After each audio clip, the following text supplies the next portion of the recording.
světla! Tak počkat, kamaráde. Někdo musí ten barák v noci hlídat, aby z něj neudělali hromadu sutin. Nechceš tu dělat nočního hlídače? Ale já jsem velký spáč.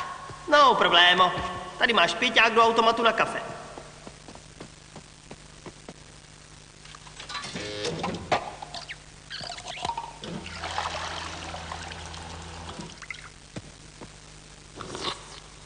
Tak tohle je můj život. Aspoň jsem to dotáhl dál než táta. Páni. Milhausi, jak si to mohl dopustit? Měl si mít oči na šťopkách. Taky jsem měl. Celé jsem to viděl.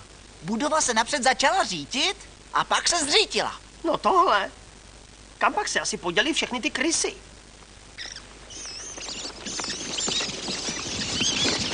Vážení, všichni si zastrčte kalhoty do ponožek.